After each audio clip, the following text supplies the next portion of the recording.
So this is the current state. So I've taken away the bottom 3 panels to be able to paint the top 2 rows. This is purely so I can get the bits that come down as well. So I'm just putting in some of the red desert. So I use no, it's red ochre, I'm pretty sure. To go in, I've actually used it, like I'm pretty sure it was vermilion that I used to enhance the red, but I've also gone in with the yellow ochre as well to help with the fade in the background. I need to put a little bit more red here.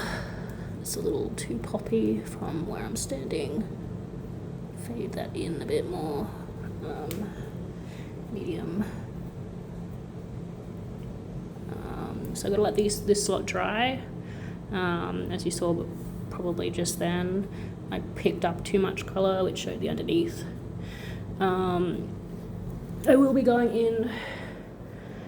I've only got the water lines in at the moment in regards to putting in trees, because out in the desert and out west, I keep saying it's the desert, it's not quite the desert, but it's good enough to be the desert.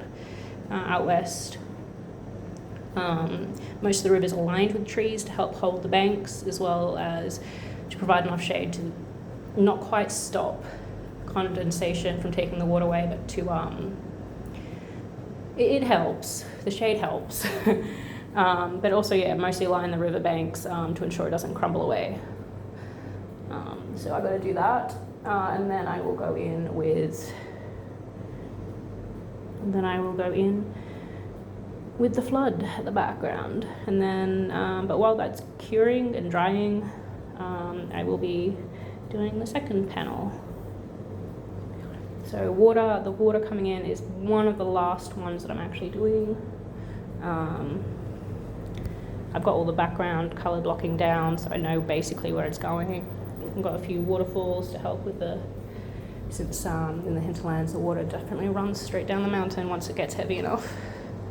It does not help with the flooding. I also need to put in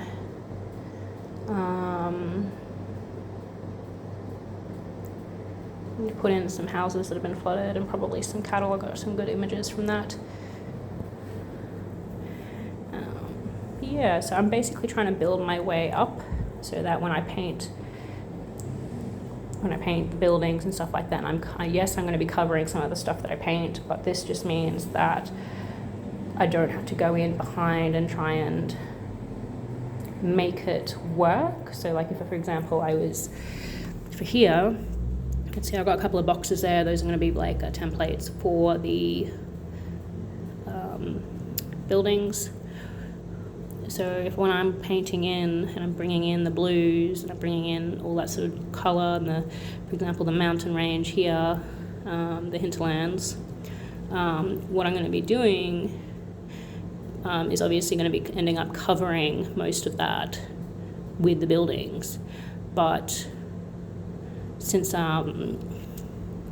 but for the gaps, I don't want to have to just sort of like swipe down. And for me, it doesn't look as consistent as going in and doing the background first, even if it's only a thin layer, and then building up more in between where the buildings are going to be.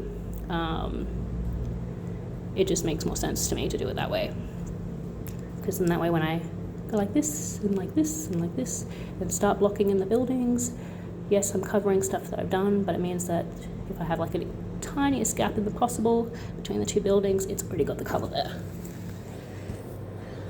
All right, here are the other pieces over there. Perfect. No, those reds look a little too vibrant sometimes, but they also don't look quite the right red that I need.